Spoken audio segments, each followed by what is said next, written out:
All right. Hey, how's it, everybody? It is right around 5 p.m. West Coast time. I'm going to call it 2 p.m. Hawaii time, 8 p.m. on that there East Coast, and 7 p.m. for our Central Time folk. I am Mad Statter tonight. This is Chatter with Statter, and we have got folks in the house. We've got folks from the YouTube side, I believe, and we've got other folks who were not here last night because maybe they didn't have power, maybe they're out having fun, or maybe they were in the middle of a hurricane and we don't even know about, tornado. But we've got Shock in the house. We have got, who else do we got? We got DJ Smook saying aloha. We were wondering where you were last night, DJ Smook. And let's see here. We've got Thomas the Turtle saying, what's up? We've got Mama Sean on that YouTube side. By the way, Mama Sean, I'll explain why we were invisible to you last time.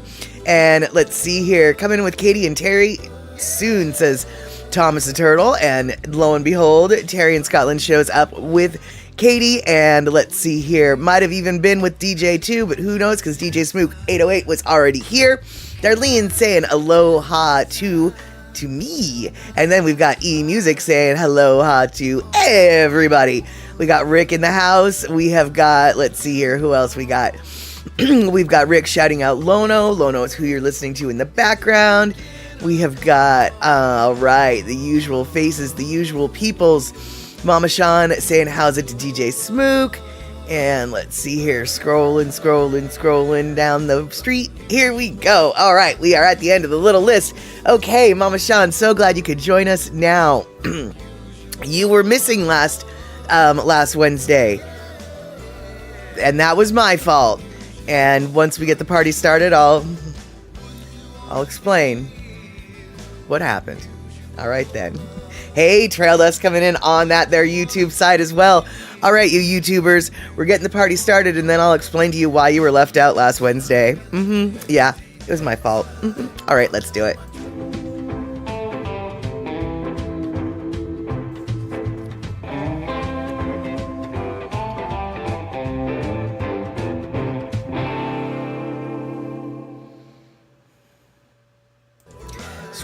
Scrolling. Keep them chatter scrolling. Rawhide. No, what would be good? I don't know what would be good. I like what you did there, Terry, but we got to figure out a way to end it up with not with the rawhide, but with the something. And hey, we've got oh boy, we've got my eyes going blurry. We've got Mommy Din. I'm just gonna call you Mommy, okay, or maybe Mamie. Good to see you though, and I'm super stoked you're here. Aloha to you. Once Mamie Din. No, Mamie Din. Oh. I'm just gonna call you Mamie until you tell me otherwise, okay? Because I just don't even know how badly I do know. I am badly massacring your name. And I don't know how badly, though. So, apologies for that. I'll just be calling you, I'll be calling you May. How about that? Anyway, who cares what we're calling you until we find out what to call you properly. What I do want to say is aloha and welcome everybody on both sides of the stream. Last night, obviously, we were just on Twitch, Map Statter, to watch the Country Music Disc 3, History of Country Music Disc 3 by Ken Burns. And it looks like we have got Poppy Shaney in the house as well. And Mohammed, Mad Statter, he's from Istanbul. His name is Mohammed. Okay, Mohammed. You know what? Maybe I'll just call you Mo then, because that makes it easier. And quite honestly, I don't know. We're gonna call you Mo. Until I hear otherwise, we're gonna call you Mo, my friend. And hey, so glad that we've got a new face in the chatter. And Poppy Shaney, so good to see your recurring face. I was gonna say old face, but that's not what I meant. I didn't mean that at all. For two reasons. First off, you ain't old. You're about my age. And second off, you ain't old. You're just an old friend. And alrighty, you guys. Old friends, new friends, we've got them all here. Last week, we did not have them all here. Why? Was it something I did? Yeah, it was something I did. So, for those of you who were with us, not this last Saturday, but this Friday and Saturday before, you know that I attempted to stream the Merry Monarch Festival, which is a hula festival out of Hawaii. I tried to stream it on both Twitch and on YouTube. About an hour and a half into the YouTube stream, YouTube swooped in, cut it off, and said, "No can that. This is copyright. You've got yourself a copyright strike, little miss. This is an official copyright strike. We have removed your content and banned you from live streaming for 7 days." So I continued to stream on Twitch, the Merry Monarch Festival, because Twitch was a little less uptight about things. But as it turns out, for the last week, until Friday, this afternoon, last Friday, I was banned from YouTube, from posting a live stream on YouTube. I could post other stuff, I just couldn't live stream. So, apologies to those of you who may have tuned in on last Wednesday, trying to figure out what's going on, and you're getting no notifications, it's not live, where the heck is everybody? You were locked out. I was locked out, and I couldn't unlock the door for anybody else, so that's what happened there. Apologies to y'all, everything is back to normal. Except for things aren't back to normal because Terry in Scotland just donated 1,000 biddies. We've got ourselves a hype train. I think we might have even finished level 1 hype train. Let's see. I have got Pacola T being the lure queen today. Are you still at the baseball game, Pacola T? I got myself a video from Pacola T earlier today. A view from the bleachers as she had it, and a nice little 2-run hit. That click of that bat, it was a plunk. It was a good hit. Got a video of that, and somebody running to second base. Good stuffs. And Poppy Shaney arguing, "I definitely am old. At least my orthopedic surgeon says you are." Well, what does a doctor know anyway, right? Yeah, exactly. And, Poppy Shaney gifted a sub to eMusic, so this must be where all of the hyping and trainees are coming from. Both Terry and Poppy, with their 1-2 punches, create the hype trains coming on in. And Mama Sean figured you were busy, no worries. Fair enough, good logic considering so many Wednesday shows had been canceled, but no, we actually were here, just not for everyone. And exactly, Poppy Shaney, locked out. You don't have to go home, but you cannot stay here. That is exactly it. And Trail Dust, you had the youngest Grand Monkeys for a few days. You didn't even notice. Okay, good. Hold on. I'm getting caught up in chords. I am so glad when real life takes over and the internet world does not have to rule the roost. And so let's see here. In this world of obsession with youth, says Shock, I'm happy to be old. You know what? I am too. I claim my 51 years with pride. I consider 51 years more than half a century. I consider that old enough to be old, and I absolutely do take pride in it. However, I know that not everybody views the O word, the old word, the same way I do, and so I generally try not to hurl that descriptive to those who are not amenable to it, as it were. And Cindy Krause in the house. Good to see you. And eMusic, I don't know if I said hello to you earlier, so I'm super stoked you are here. And let's see here. And Kenny from the Cove is also here. Nice. Good to see you, Kenny. I don't know if you were able to swing by at all yesterday for the Satterbox at the cinema. We watched Ken Burns Country Music Disc 3, and so eventually we will be getting onto Disc 4. Disc 3 was pretty much focused on Hank Williams Sr., but 4, 5, 6, 7, and 8, they will be much more varied in their artists that they cover. And so, let's see here. We've got Terry in Scotland. The nurse practitioner who came to see me said I have fluid retention in my legs. Hold on. I need to have diuretic prescription. She also said my blood pressure was tad high. No mention of kidney trouble. Well, you know what, Terry? I don't know what they do in Scotland, but I know that as a general rule here in the United States, when your blood pressure is just a tad high, they actually give you a diuretic to combat that. So my best guess is the diuretic that you're going to get for your legs might actually help with your blood pressure being a tad high. In fact, the two might be related. But two things I can suggest, and obviously if your nurse practitioner says that I'm an idiot, then listen to the nurse practitioner.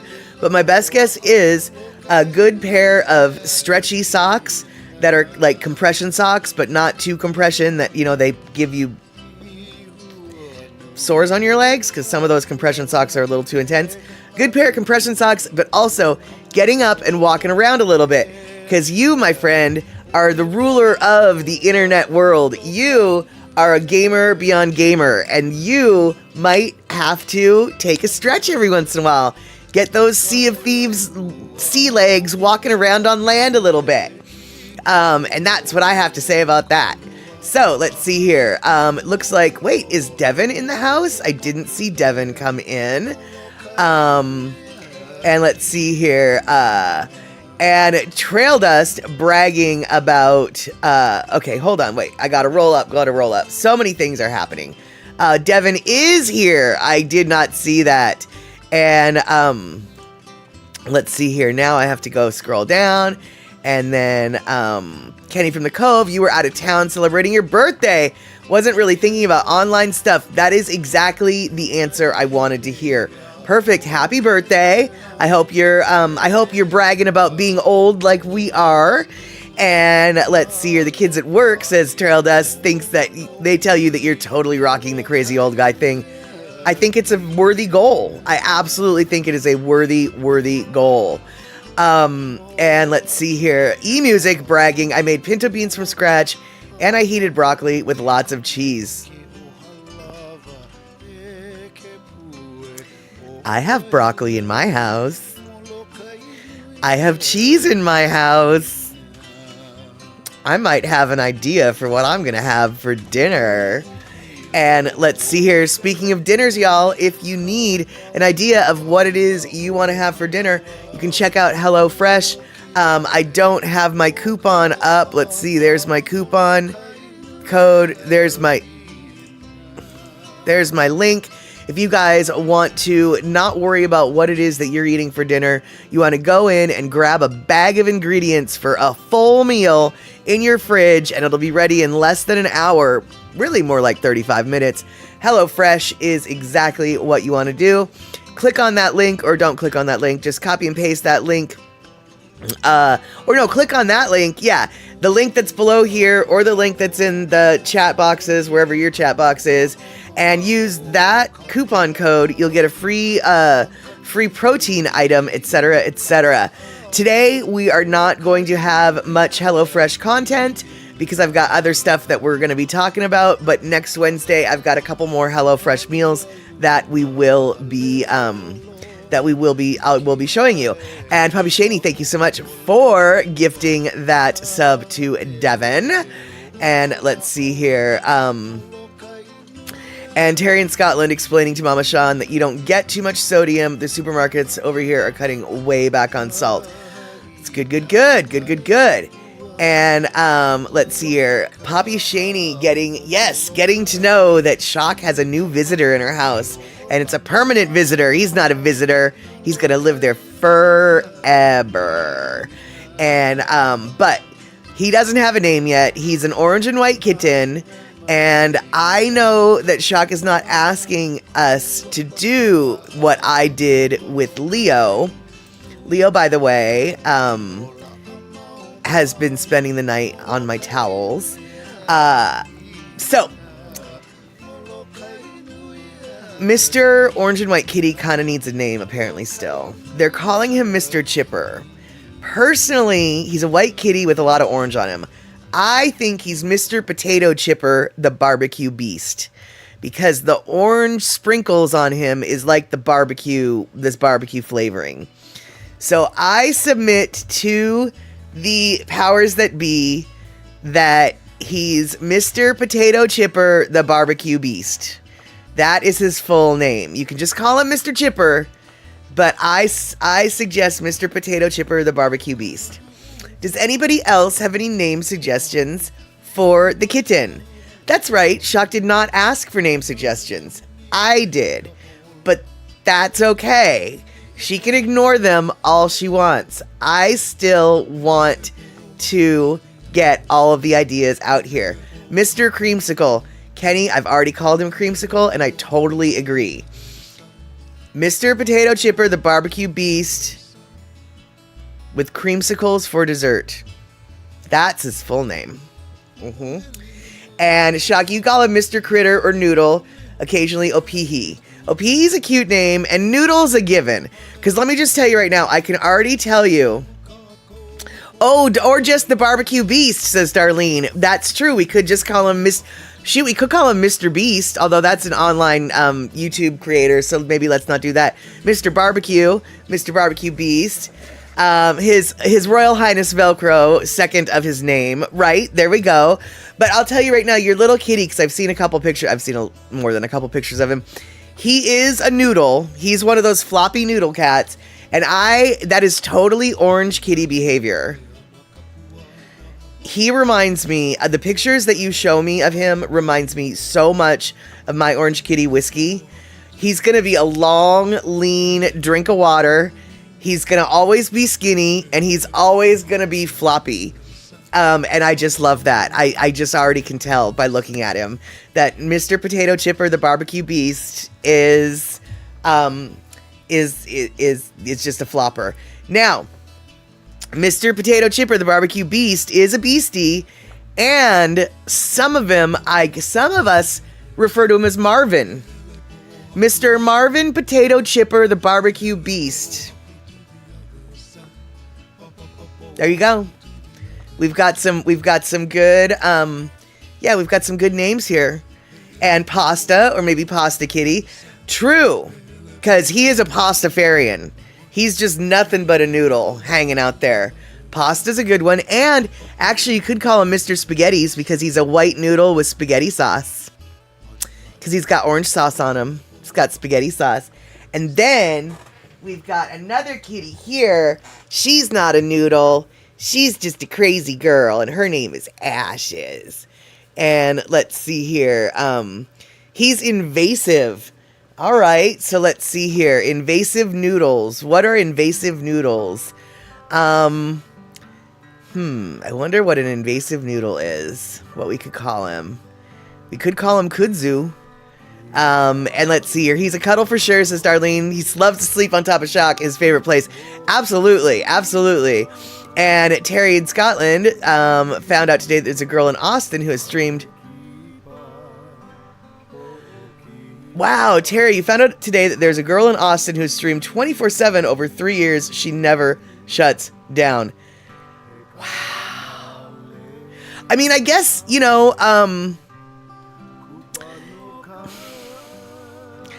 mean, I know, I was thinking Mama Sean, also ramen is kind of an invasive noodle if you look in my cupboard. Now it doesn't shut down for 24/7. Now, my first instinct, Terry, is she's a cam girl.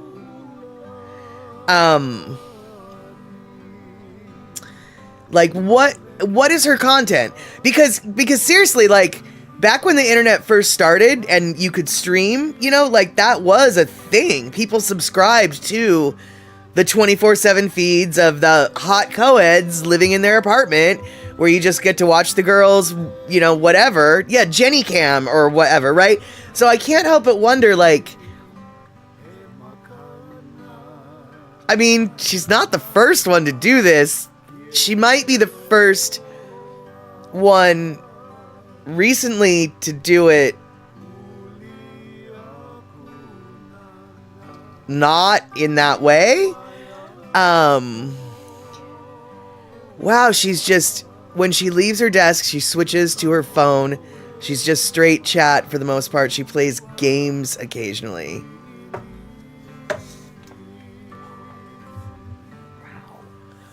Whoa.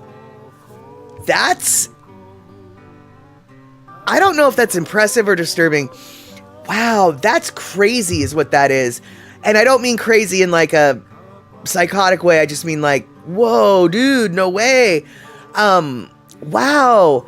And I thought that I could talk the leg off a mule or whatever it was that Terry in Scotland said one day. And she makes $5,000 a week. She has thousands of subscribers. She makes $5,000 a week. Wow, dude.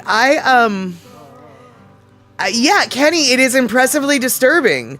I mean, what the hell does she talk about? You know, I know that I can talk about a lot, but good Lord, that is, actually, to tell you the truth, that just sounds exhausting. Because I'll tell you what, y'all, I mean, this hour and a half that we spend together twice a week, it may seem like, and truthfully, sometimes I come into this hour and a half going, I don't really know what we're doing, dude. But for the most part, I try to have something up my sleeve, you know? And so to have, she is this constantly in this mode of content creating, even if it's just on the fly, that is so, it's so exhausting. That sounds so exhausting to me. And Terry, I do believe like it's concerning that how that might affect a person psychologically. Absolutely. You're literally on camera for the most part 24/7. I mean, I realize it's not 24/7 because she sleeps, but you literally are like, wow, that is, and then Pacola T, what's disturbing is that people want to watch this, and I agree, Pacola T, what is disturbing is that people want to watch this. But, you know what, I'm super stoked that people want to watch this, because at least we, you know, vaguely know each other. But wow, wow, and $5,000 a week, though, you know, right, exactly, Kenny from the Cove. I can talk a lot, but after about 2, maybe 3 hours, I'm just gonna be hitting the repeat button, so to speak. Exactly, y'all. I mean, you've seen me repeat myself tons of times on this here stream, and it's only an hour and a half, twice a week. Oh my goodness. And Trail Dust, I could stream my wisdom, and it would run out at 1 minute and 14 seconds. I'm sure Trail Dust could learn how to spread it, to stretch it out to like 3 minutes maybe. You know, I mean, come on, think of baseball. And actually, thinking of baseball, speaking of thinking of baseball, this is stupid. This is so stupid, but I got such a glee out of it. Y'all remember the soda, Shasta soda? I want to taste pizzazz. All that great taste Shasta has. I want to pop, pop, pop. I want to Shasta. You know that? You know that? All right. And if you don't, there you go. Now you know. That was their little theme song. So, earlier today, it has since changed. Earlier today, this was a thing. The AL West Major League Baseball standings spelled out Shasta. And I don't know why that gave me such pleasure. It filled me with glee to see that it spelled Shasta. Now, in a different order, it could also spell asshat. It could spell a lot of different things, actually, but right now it doesn't spell Shasta because Houston and Athletics have switched. But at this moment in time, for just a second, it was Shasta. And I know, I'm silly. I know, that's just dumb. But, you know, when you've got an hour and a half to fill, sometimes you do silly, dumb things. And for $5,000 a week, I could probably do a lot of things I might not consider otherwise as well. I totally agree, Kenny. I totally agree. And Terry in Scotland, there was also a guy who locked himself in a dark closet for a month and finally escaped when he rammed his head through the wall. He streamed the whole thing. I can't even begin to think about, no, why would you do that? It just doesn't, I mean, unless there's been a lot of money pouring in before I did that, no. Yeah, no, cannot. And, I mean, seriously, y'all, this much I can tell you. The 2 days that I hosted the live stream last Friday, not last Friday, but the Friday before, the Merry Monarch live stream, the Friday and the Saturday, they were 2 basically 6-hour live streams. And all I was doing during this live stream, I wasn't talking, I wasn't on the camera, I was literally just having my channel open and talking with people on the chat bars about what was happening. It was the most no-brainer, low-key stream you could possibly do. And even that was exhausting. By the end of the second day, I had to take I was a nap. I just had to take a nap. It was sitting in one place with 6 hours with intention. It's not like I'm just sitting here watching a movie, passively, because I was interacting, but that's all I was doing, was just interacting to the chat and then responding, and ooh, wow, did you see the Malo almost fall off that guy? Because I did actually type that, because it did almost happen. But just even that's the simplest of that simple was exhausting. And let's see here. Maybe you could stream a cure for insomniacs. Yeah, totally. I could probably do that. Just drone on and on. I wonder if, Trail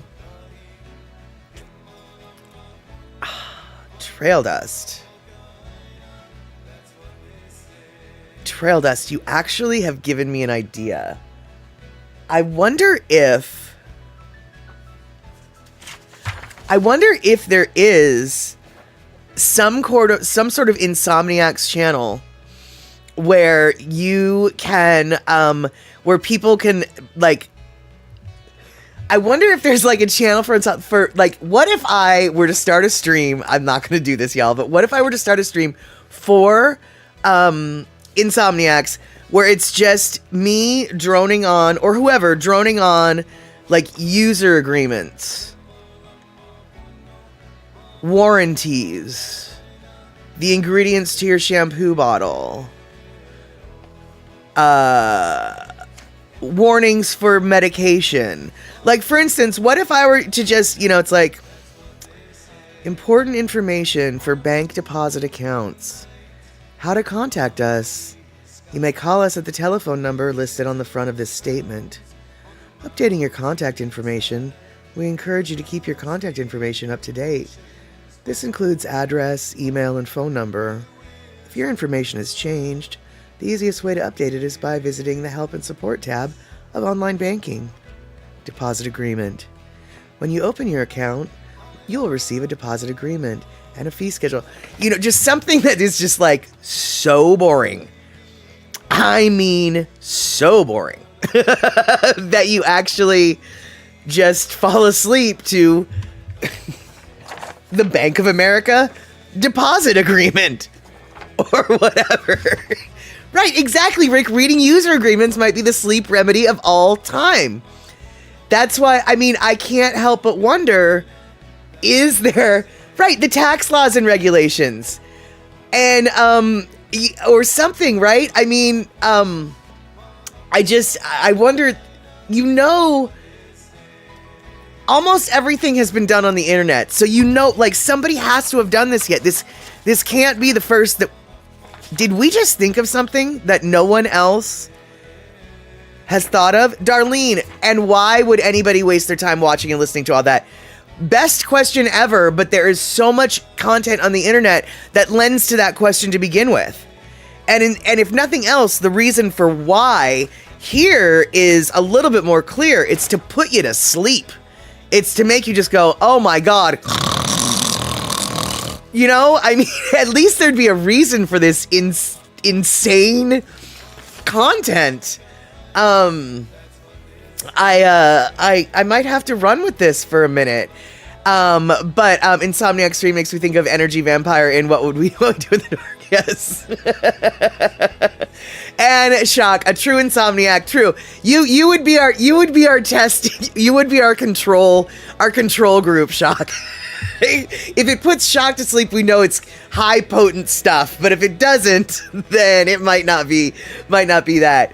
And let's see here. Now I'm scrolling back up because there was Darlene, why would you lock yourself in the confined space for any length of time? Exactly.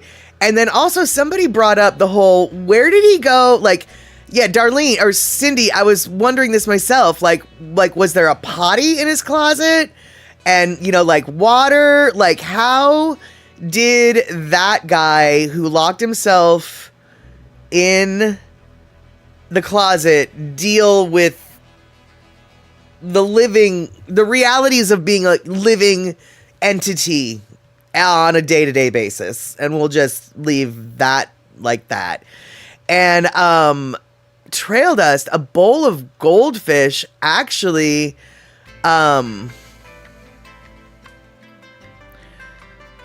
somebody's got to have a bowl of goldfish already streaming, right? That's so logical.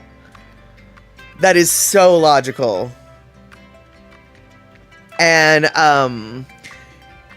Kenny, have I considered reaching out to the folks at the Calm app to see if I could be their new white noise?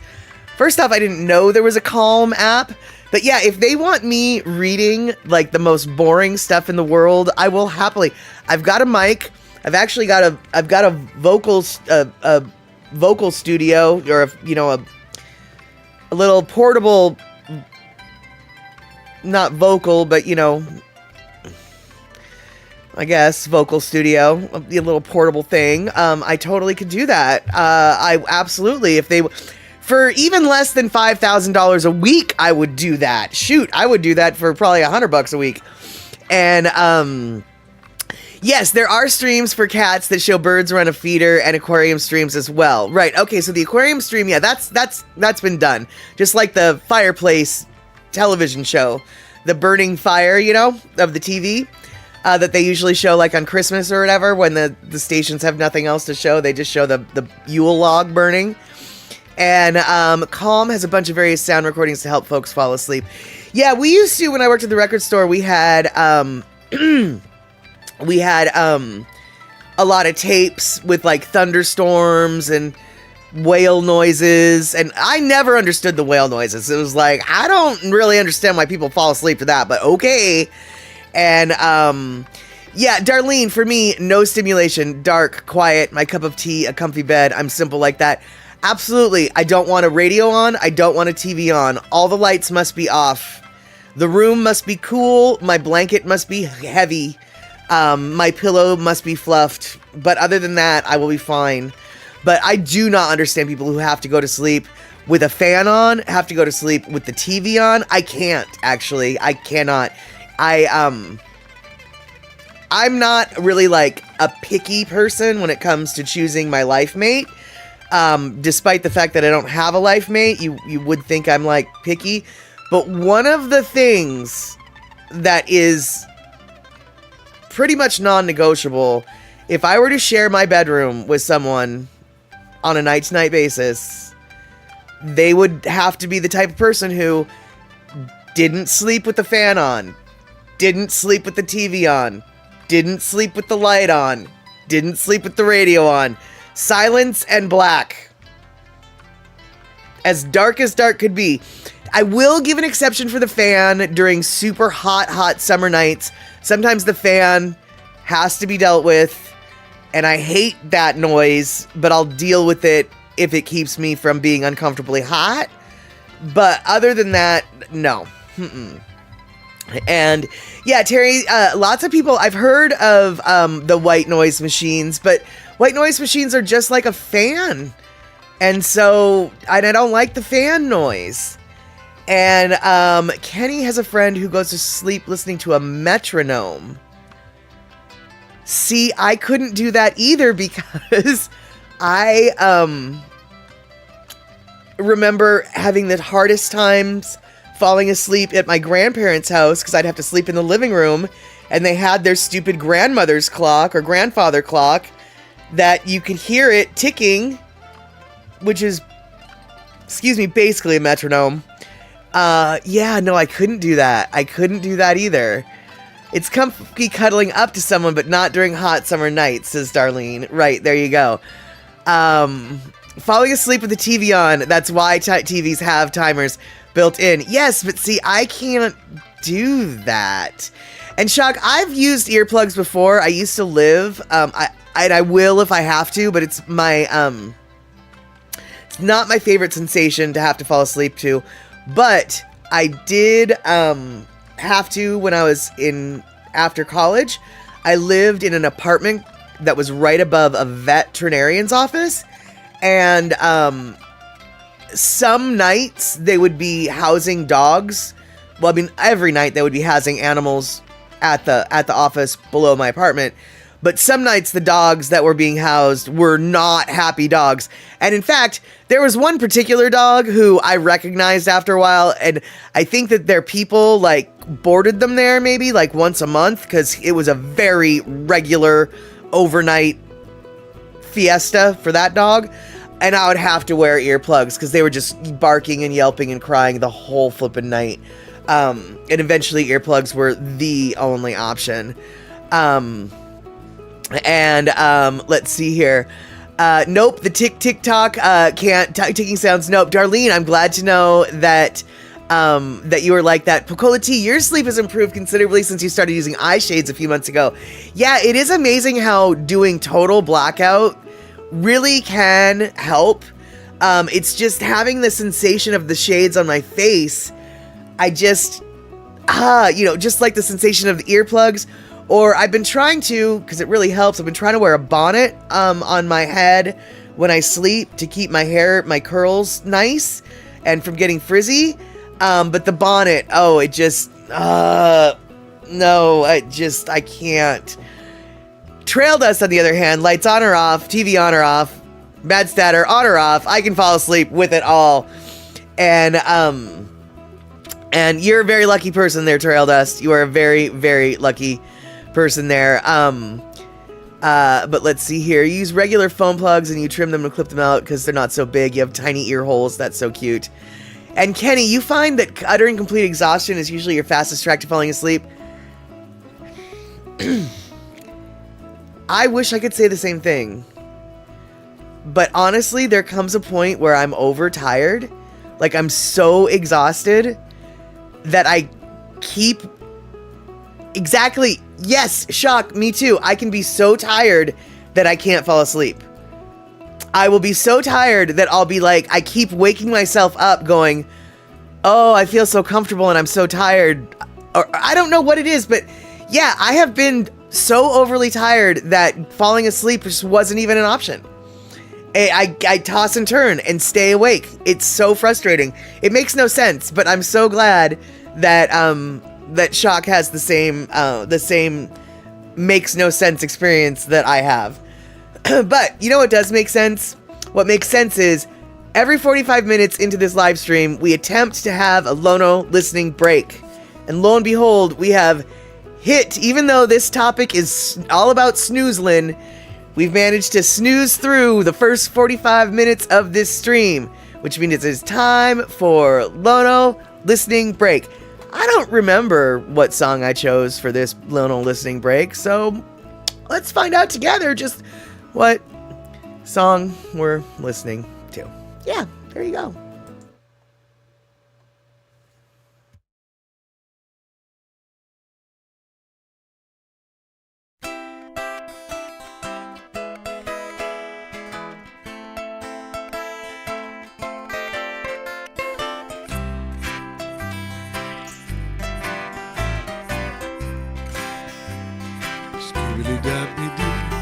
Just flew over Kanakaka.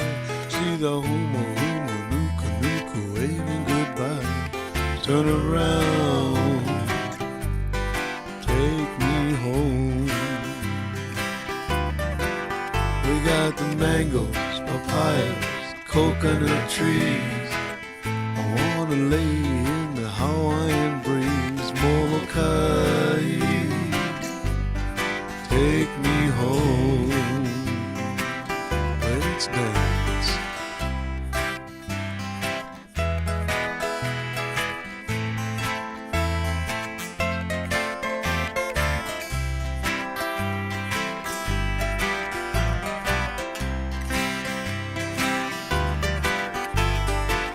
the pretty ladies in the hula hala.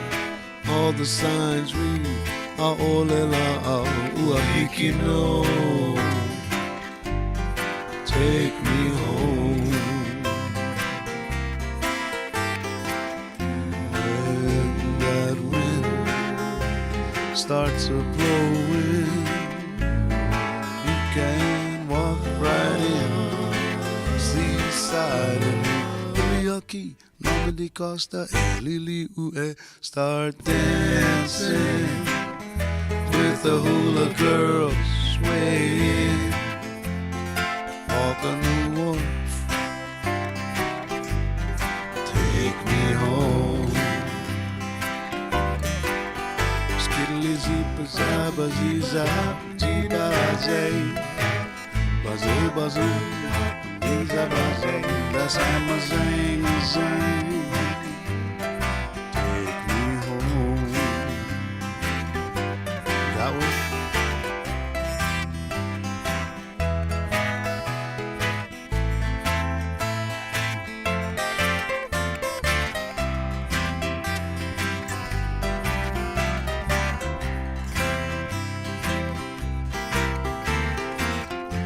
When that wind starts a blowing, you can walk right in, seaside and hear Uliaki and Normandy Costa, Liliue, start dancing with the hula girls swaying. Walk on the wharf, take me home. Molokai, where the humu humu nuku nuku apua'a goes swimming by.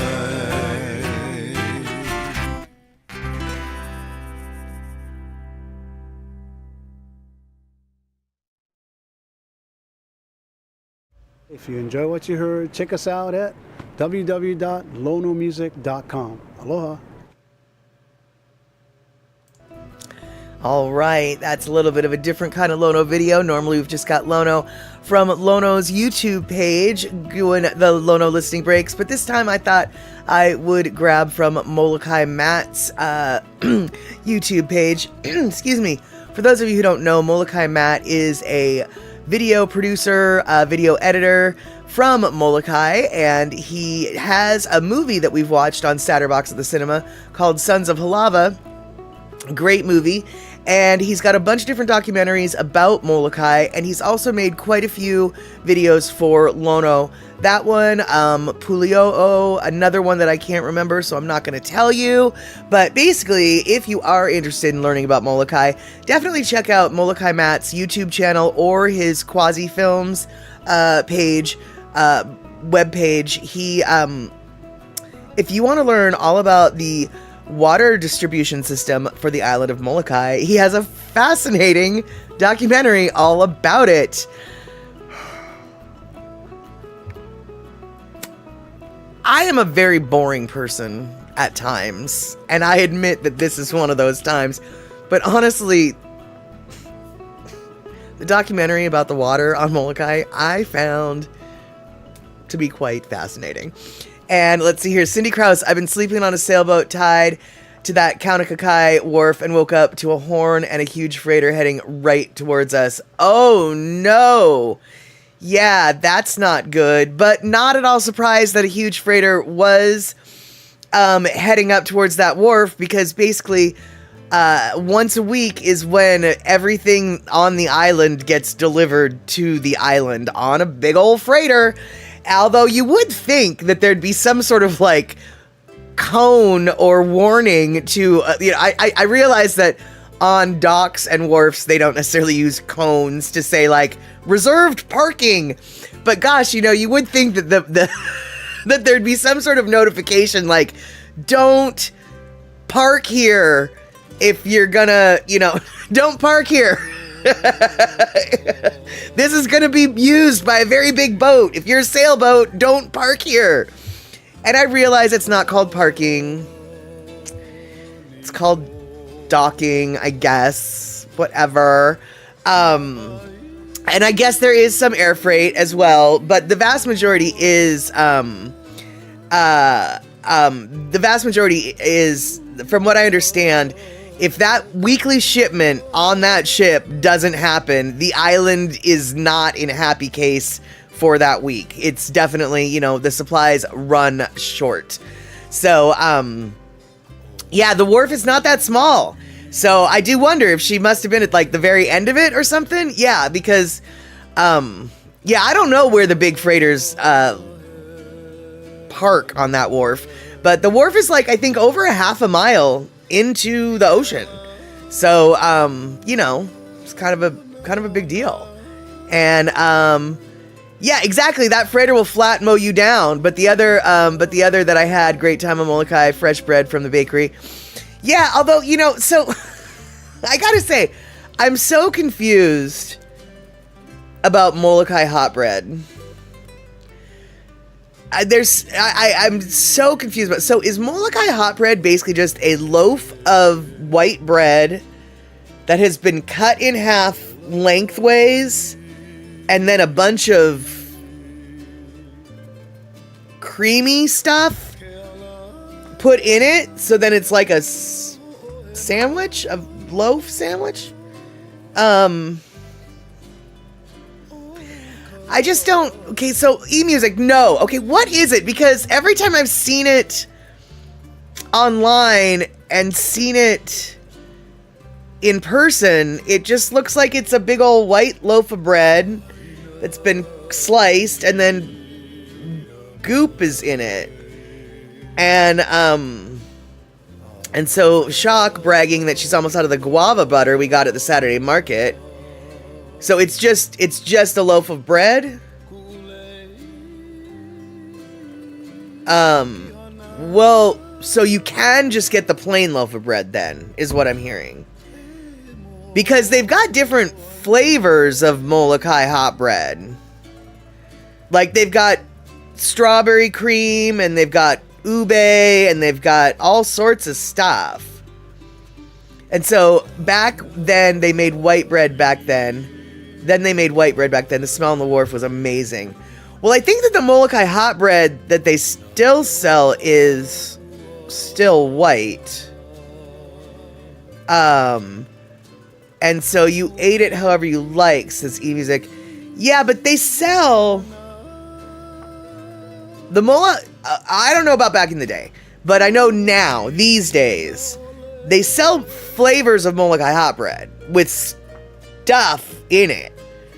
And from what I understand, and I'm a little bit confused, are they not making Molokai hot bread on Molokai anymore, and it's only on Oahu? Or are they making it both on Oahu and Molokai? Because I know that they have expanded to Oahu, but I'm not sure if they've expanded and closed the Molokai, or if now there's different flavors and stuff in it. Yeah, I'm pretty sure. Okay, clearly we're gonna have to have. Okay, first off, I don't know if I know what I'm talking about, but second off, I feel like there is, yeah, it's got creamy stuff in the middle. I'm writing down a note here about Molokai hot bread stream. And Molokai hot bread like a bannock. No, Terry, it's like, okay, I've only seen it in person once. I've seen it on Photo Luke's live streams before, or not live streams, but videos before. I've seen it on other YouTube videos before, and I've seen it in person once. There was at a Hawaiian vendor pop-up in my neighborhood, and Molokai hot bread was there. And they had big loaves of white bread, and they were like, let's see here.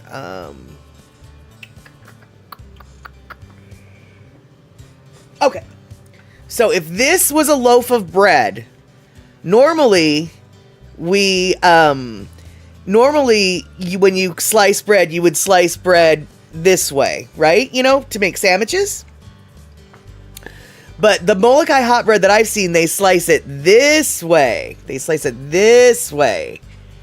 And so then, and then in between the slices, they put honey butter, ube butter, strawberry cream, they put goop, and then they put the goop on the bottom, and then they put the top back on, and then they put it in the bread bag.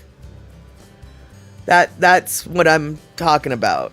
But it sounds like they didn't always do that.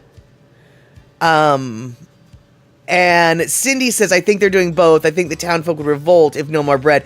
That was kind of my thought too when I saw the YouTube video that was talking about the Oahu factory. I was like, wait a second here. This could not, no, you can't possibly not still be on Molokai. And Rick, hot bread sounds like an after bar stop. I don't know how late the bars stay open on Molokai, but I do know that apparently the best time to get your Molokai hot bread is like at 3 a.m. So if the bars stay open late enough, indeedly do, Molokai hot bread is exactly what you get after the bar, after a bar stop. But my best guess is Molokai probably isn't rocking until 2 a.m. And let's see here. There's an Instagram account for one in Oregon, but not one for Molokai. I can't believe that there's actually a Molokai hot bread in Oregon. But then again, I do not know. eMusic, they were closed down by the Department of Health for a month, but they're open again. Okay, and Shock, they're on Maui, Oahu, and Big Island. But no Molokai no more. Because that seems wrong. I mean, I am all for expanding a Molokai business, but not at the detriment of the business on Molokai. You know what I'm saying? Like, that doesn't make sense. But all right, we're gonna have to do a deeper dive. We're gonna have to do a deeper dive on this. And let's see here. Darlene, freshly made bread. Head there right after the bar. I would go back to a heavy gluten diet for that. I can't say I'm gluten free anymore because I've been eating ramen more often than I should, but but I still haven't really done the bread thing yet. But for some Molokai hot bread, that sounds like I might. So okay, Terry coming in with stuff. So let's see here. The same huge pillowy loaf filled with your favorite fillings are now here to stay. We're proud to offer the original recipe since 1935. Our bread is baked fresh daily using the finest local ingredients, no preservatives. Choose your favorite filling combination of cream cheese, butter, cinnamon sugar, jelly, always made with lots of love. Yeah, so so there you go. They've got stuff in them now, and I didn't. Words are hard. Since I've only seen it with stuff in the middle, it never crossed my mind that you could just get a plain loaf. That's all I'm saying. And I can tell you this, I have no idea how much they cost on the islands, but at the pop-up in my neighborhood, that loaf of bread was $20. And I said, no can, ladat. For one loaf of white bread with some goo on it, I cannot do, especially since it's not going to be that fresh. If it was fresh off the bakery, and hot and warm still, I might consider the $20. But this has been traveled to the continental United States. I'm not spending $20 on a loaf of bread. So when I had an opportunity to buy the Molokai bread, I didn't because it was $20 for a loaf of potentially stale bread. Instead, I spent $20. Instead, I spent $20 on a bunch of Hawaiian-style smoked pork from a local dude, and I got a couple pounds of beautiful smoked pork belly, and I felt that my $20 was way better spent on the pork belly than it was the bread. And if there's an Oregon business, it might not have been that old. Right, if there's an Oregon business, but I just don't think there is. We're going to have to look into it, though. But I don't think there is an Oregon one. And let's see here. Yeah, Terry in Scotland, you can still find the Ono Treat down the mystical dark alley in Kaunakakai, or just follow our food truck here on Oahu. We offer 6 locations per week. Right, there you go. And Darlene, exactly. I would go for the yummy pork bread over the bread myself. Yeah, and it actually, I told Lono that later that day, I was like, I don't really understand what the deal is with the Molokai hot bread. I was like, it's just a loaf of bread for $20 and it's got a bunch of stuff in it. I was like, I spent my $20 at that pop-up getting a bunch of pork. And Lono was like, the pork was the way better way to go. You made a wise decision. He's like, it's just bread. It's $20. It's not even worth the bread. And let's see here. And they're also doing pop-ups. The selling point is the recipe, not the bakery. Gotcha. And the bakery is on the main street. Yes, the bakery is on the main street, eMusic, but if you watch YouTube videos, there's a little window that you go to where you can, like at 3 o'clock in the morning, you can go down this alleyway to this window and they sell you the hot bread from that window. So there it is. I mean, it's the main entrance might be on the main street, but the backdoor sales of the late night bread happens in the alleyway. I do know that. And let's see here. Bacola Tea, Hawaiian smoked pork from a local dude. You've been talking to Mr. P? Yep, exactly. I've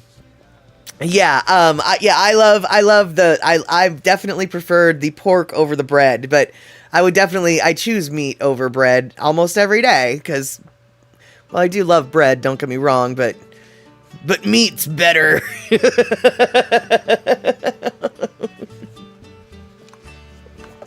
And Bacola Tea, indeed, only insomniacs are up in alleys at 3 a.m. Either that or bakers. Bakers are clearly up at 3 a.m. Cindy Krause, I make a great sourdough. I'll sell you a loaf for $20. No, I just don't. First off, Cindy, I don't really like sourdough. But I would rather probably spend $20 on a sourdough loaf from you than some questionably aged Molokai hot bread that got to Seattle shores in I don't know how long. But still, I don't want to buy a loaf of bread for $20. And you know what? The funny thing is, now that I'm complaining about a $20 loaf of bread, I have no doubt in my mind that the next time I go to a bakery, I'm going to notice that it's like, oh, look at all these loaves that they sell for $20. Wow. Bread's expensive. I wouldn't be surprised if some fancy pants breads, now that I think about it, are actually currently being sold for $20, even though they didn't have to come all the way across the ocean like the Hawaii bread did. And exactly, Trail Duff. Hey, you want to buy some bread? Fell off the back of a truck.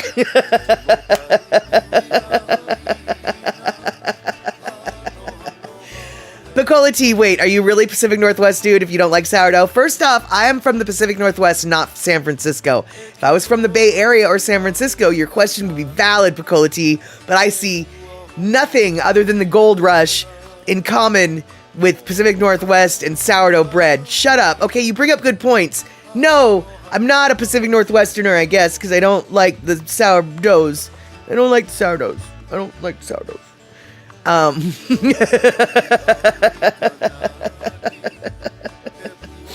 And Terry in Scotland, you want a malasada from Leonard's.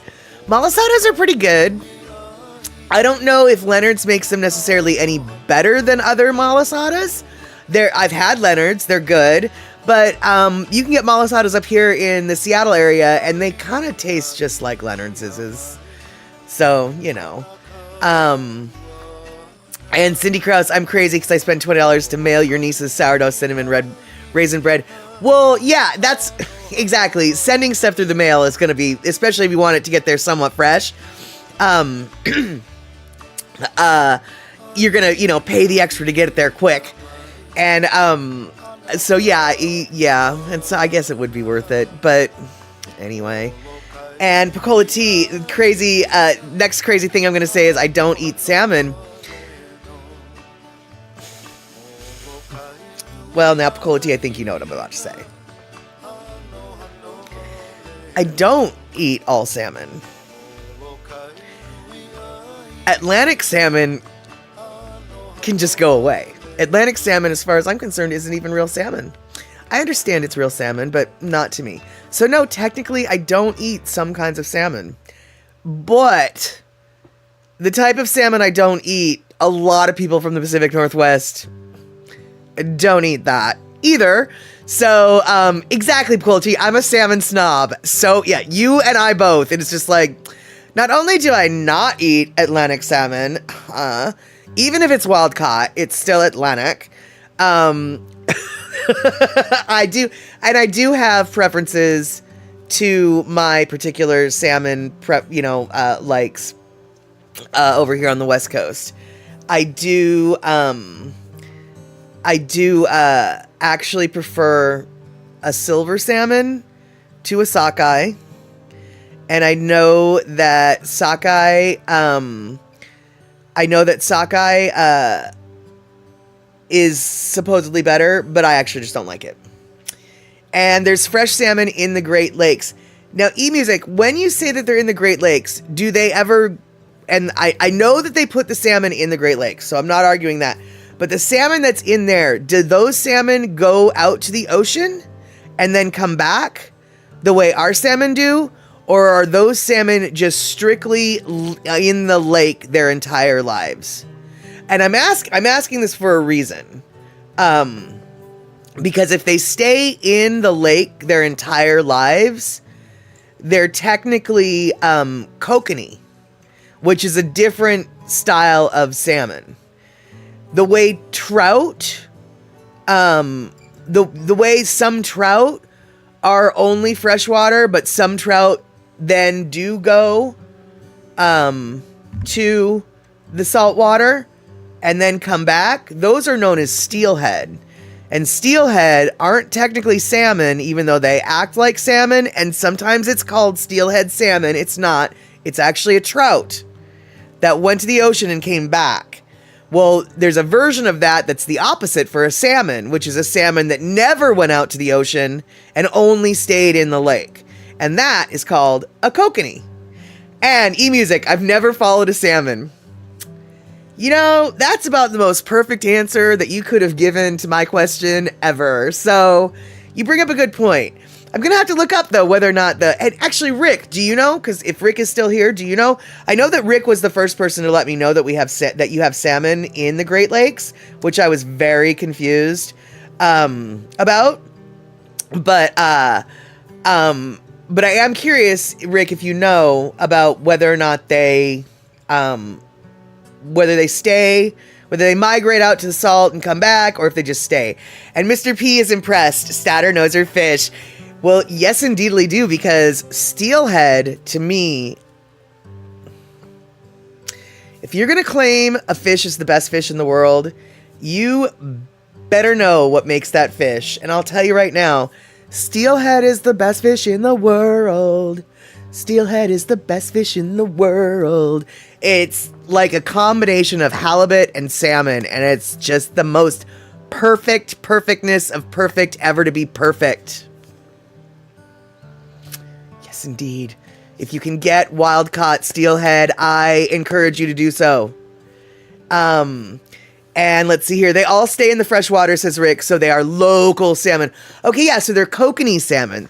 So instead of a steelhead trout, you've got a kokanee salmon. And kokanee salmons are not any better or worse or whatever. I like kokanees, but they actually are slightly different than a traditional salmon. There you go. And we get our wild-caught steelhead from Costco. That is fine. That is fine. And I'm glad that you guys know that steelhead is delicious. They migrate up Riverwalk to spawn, but are always in fresh water, like Rick says. Okay, there you go. There you go. Perfect. So they get their river spawning. They still have their river spawning instincts, but yeah, they never quite make it to the saltwater. All right. There you go. And they stock rainbow trout in some Scottish lochs, says Terry in Scotland. Are trout native to Scotland? And Andre is in the house. Good to see Andre wandering in. I'm going to assume that he has had a full weekend. What with him coming in at 6:12, says to me he's just done with his weekend, maybe thinking about getting some dinner and hanging out with the crew. Aloha, Andre. Good to see you. And thank you so much for gifting a quadrillion subs. Let's see here. How many did we do today? 1, 2, 3, or did you do today? 4, 5 gift subs. Thank you so much, Andre. Now we are talking about nothing and everything and fish. We're talking about fish today. We were talking about bread. Now we're talking about fish. We're not talking about Jesus, even though we're talking about loaves and fishes. We haven't talked about Jesus yet, but we were talking about loaves. Now we're talking about fishes.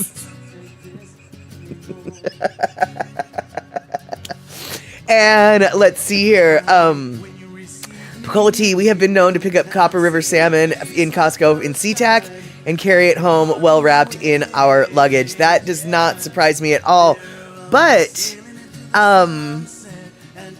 does Costco not sell the Copper River salmon across the country? Do they only sell it in like the Pacific Northwest? Because Copper River salmon, first off, I think that the Copper River salmon thing is so stupid, so dumb. So many people go crazy over Copper River salmon. I don't understand why. I mean, to me, salmon is basically Alaskan caught salmon is Alaskan caught salmon. It doesn't really matter the river. But whatever.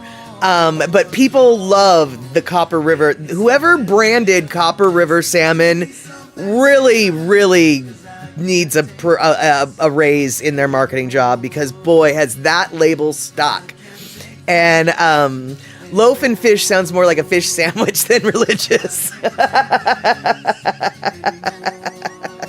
And hey, C Honda, so good to see you here. And yes, you actually got to catch the last couple minutes of the actual live stream. And wait, is Pussycat in the house? Okay, you really did it this time. I beg to differ on this one, because snook is the best tasting fish ever. Pussycat is in the house arguing fishy fishies. And you know what, Pussycat? I have never had snook, and so we're going to have to agree to disagree. But I will do the agree to disagree with an asterisk, meaning I am willing to change my opinion once I try the snook. Snook? No, I've never had fresh snook. I've never had dried snook. I've never had smoked it. I've never had it salted. I've never had it frozen. I've never had it stale. I've never had it rotten. I've never had nothing of the snook variety. I don't even know how you say it. And let's see here. Shock, all y'all people that eat fish and bread are some kind of alien.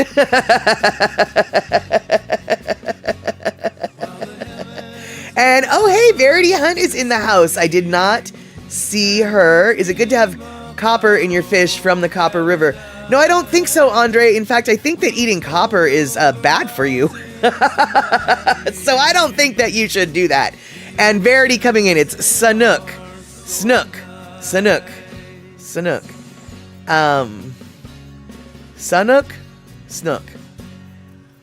I'll say snook. And broiled. Okay, broiled does sound really good. I love myself a good broiled fish. And yes, exactly. I do like fresh fish, seafood. Some of it is so delicious. That is exactly it. And y'all, as far as I'm concerned, seafood, I don't want my seafood drenched in sauces. I don't want my seafood drenched in thick coverings. I don't want it breaded. I want my seafood, if it's good, fresh seafood, I just would like a little bit of butter, a little bit of seasoning salt, maybe an herb, but like just simple. I want to be able to taste the deliciousness of the fresh seafood. The moment you start putting hollandaise sauce on it, or creamy creamerson sauce on it, or mustard sauce on it, or whateverness, that says to me that your fish ain't very fresh. Your fish ain't very fresh, and you got to cover up that weirdness. And Portuguese-style broiled fish with salted boiled potatoes is heavenly. Okay. I am willing to try that because, first off, taters. Second off, salt. Third off, boiled and broiled fish. Boiled potatoes, broiled fish. Sounds like a phenomenal meal. Phenomenal meal. And, let's see here. Terry in Scotland. Are people who fish for snook called snookers? And do you serve snook on a snooker table? I don't think they serve snook on a snooker table, but I do want to know if they are called snookers. And it's snook season now in the river. It's got to be 28 to 32 inches to harvest, and you can only have one per day. Well, that's okay. 32 inches, that's a pretty good size fish. I can only assume you can get a pretty good amount of meat off of one of those things. And yeah, 28 to 32, that's pretty good. Now, if it's over 32, do you have to throw it back? So you can only within that 4-inch perimeter harvest them. If they're bigger than that, do you have to put them back? Because then they're like ultra breeders or something. Because I think in lobsters, there's a certain point where once they get really, really big, they're like, oh no, you don't harvest that. That's considered a super breeder. And isn't billiards called snooker down under? I don't think so. Picola T, I think snooker is a different game entirely. I think 32 inches, you rolled me out of bed for this one. 32 inches goes back. Okay, so it is within the tiny parameter. Wow, so they must be doing a lot to actually protect that species. That's kind of cool. But no, Picola T, I think snooker is a different game entirely, although it's similar. I think it's a smaller, you play it on a table like billiards, but it's a different game. It's if when I was in England, what I saw was what I thought I saw, and I thought I saw a snooker table. It's a table like a pool table, but it's smaller, and it has bumpers in it. For those of you who know better, please feel free to point and laugh. You know you can. Point and laugh, and then, explain to us what it really is. I didn't mean to do that. There we go. So, let's see here. Has anyone tried bluefish? I've never heard of bluefish, Cindy. Where does bluefish come from? And Andre coming in with an AI overview. What are the rules of snooker? Snooker is a cue sport played on a billiard table with 15 red balls and 6 colored balls. The goal is to pocket the balls in a specific order, scoring points for each successful shot, and fouls committed by the opponent. Snooker is played on a green covered table with pockets at each corner and the middle of each long side. Okay, then what I saw was not a snooker table. Not a snooker table. I don't know what I saw, but here we go. And shot coming in 1875, Army officer Neville Chamberlain, stationed in India, devised a set of rules that combined blackpool and pyramids. What is blackpool? The word snooker was a well-established derogatory term used to describe inexperienced or first-year military personnel. In the early 20th century, snooker was predominantly played in the United Kingdom, or was considered a gentleman's sport, until the early 1960s, before growing in popularity as a national pastime and eventually spreading overseas. And then Puzzy's saying it's a game fish, the equivalent to tarpon. I'm assuming you're talking about the bluefish, Puzzy Cat. And Terry in Scotland, snooker balls are smaller than billiard balls. Yes, that much I did know. And oh no, you were talking about snook. Okay, it's native to Florida waters, no snook north of Jacksonville. Interesting. And bluefish is an East Coast ocean fish, strong flavor but tastes good to you. Got it. And Terry in Scotland, they show snooker tournaments on BBC all the time. Snooker is hard. And then Rick is telling me I probably saw a bumper pool table. What is that? I mean, yeah, I guess that's what I saw. But what is bumper pool? Okay. Dr. Steve said it was a bumper pool bumper pool table that I saw. Okay. See, well, now here y'all, I'm learning something new. All of this time since I was 14 years old. We're not going to do the math, but a lot of years, like 36 or more, I have thought that the bumper pool table was a snooker table. I didn't even know bumper pool tables. I didn't even know bumper pool was a thing. So, okay, all right. I knew something that I didn't know that I knew. Excelente. Good to know. Dr. Steve, good to know that I thank you for clarifying what the flying fork it was that I knew. And Rick, thank you for also letting me, giving a glimmer of knowledge. You probably saw a bumper pool table. I've never to this day seen a bumper pool table since I got snookered by a bumper pool table. That's exactly it, Andre. I got snookered. And exactly, Terry, we can park the boat because north is closer. That is exactly it. And if you ever had fresh snook, you would throw back the salmon. No, I would not. I might put it in my freezer, but I would not throw it back. Unless it was Atlantic salmon, in which case I wouldn't have caught it to begin with. And so the chat is inspiring more questions. What questions do you have, Trailus? Let's see if we can get them answered in the next 7 minutes. Because we've got about 7 minutes to go until the end of the chatter. And Bacola T, we probably need maps to show the progression of billiards and snooker across the continents. Well, you know, we might do that one day. And Shock, feeling all... Even as anti-fish as I am, I feel my East Coast seafood has been insulted.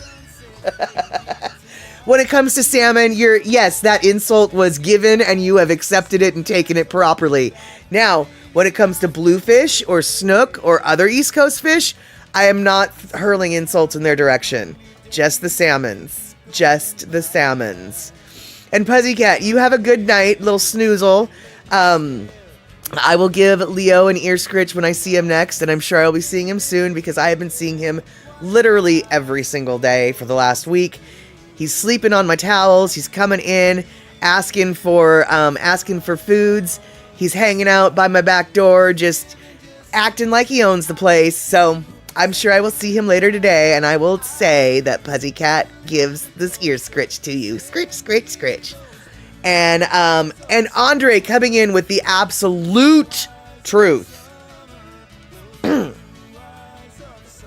It's not truth, I like to admit. We already know I prefer West Coast things, but yeah, East Coast lobster kicks ass over West Coast lobster. There is no Atlantic lobster, Maine lobster, New England lobster, whatever you want to call it.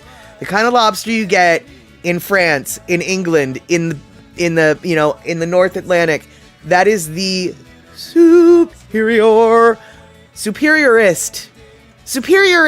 is lobster out there. That alone is what the East Coast seafood scene is all about. So, and then again, the blue crabs. I don't know, man. Is blue crabs good? Or excuse me, are blue crabs good? I've never had a blue crab. And are blue crabs and blue fishes related somehow? I don't really know. Probably not. But why are they both called blue? See, these are the questions that the chat is bringing. And perhaps even more questions.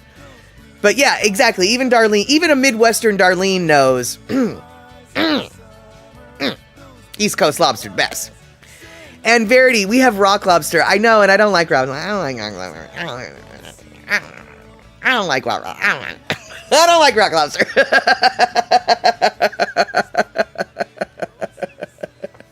Cindy Krause, you go to the dock in Point Judith and buy fish. The whole store is literally on the dock. You see the ocean under your feet. High tide can get your feet wet.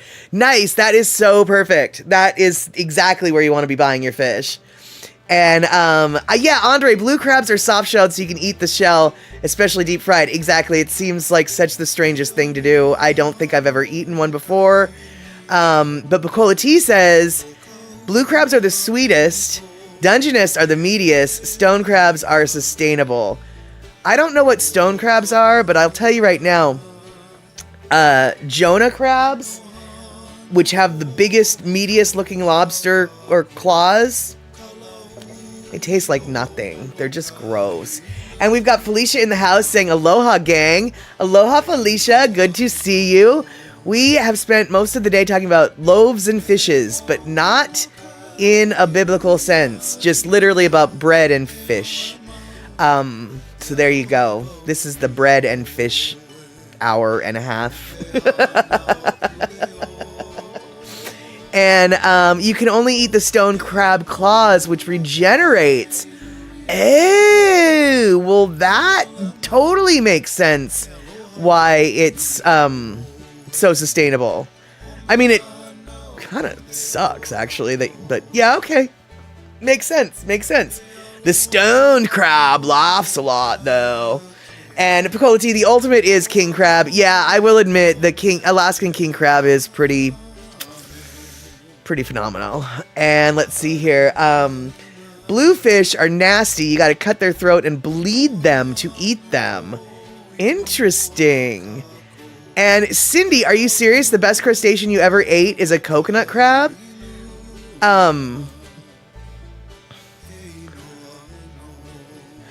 Why do I feel like... I thought that coconut crabs weren't very tasty. I feel like I read somewhere that they tasted like mud. But I'm guessing they probably taste more like coconut if they eat coconut. So now I'm curious. Right, interesting. But as we can all see, and what is not interesting but is important is we've got our 2-minute warning for the end of the stream. So Terry in Scotland's telling me to stop. And Puzzycat's giving me the warning sign. And pretty soon Shock's going to come in with her warning signs too. And we're going to have the traffic cops telling us to go do this and do that. And that's how that works. So, you ate land crab in the Virgin Islands, says Andre. And yes, no, they eat coconuts similar to lobster, but sweet. Interesting. Okay. The last resort is crab, otherwise known as pollock. And by crab, you mean crab with a K. Now, Andre, the land crab in the Virgin Islands, is that where I heard that they tasted muddy? Because I feel like I've heard that land crab isn't very good to eat, but Cindy's over here like, it's the best thing to eat. And maybe people are saying it's not a very good thing to eat, so it keeps people from, like me, eating them. I don't really know. But what I do know is I want to thank everybody who's been here chattering away about all the random food stuffuses. I actually had things to talk about today, but we didn't get to them because we were too busy talking about stuff and things and stuff. And so that's the best kind of shows I think we have, is when we have a plan and we don't follow it. So, speaking of not following plans, how about we have a plan on Wednesday to hang out together, 5 p.m. West Coast time, and let's hope that we follow the plan, at least to show up, and then once we get there, who knows what craziness is going to happen. But, and here we go, Andre coming in confirming, land crabs do taste kind of muddy. Don't know about the coconut crab. Okay, I might have conflated the two, because I assumed that a coconut crab was a land crab. All right, you guys, so I want to thank everybody who has donated both on and off stream. A couple donations in the last week have come in through the PayPal account, and I super am stoked for that. Those donations definitely get put towards various and assorted stream upgrades. For those of you who haven't noticed, I've got myself a new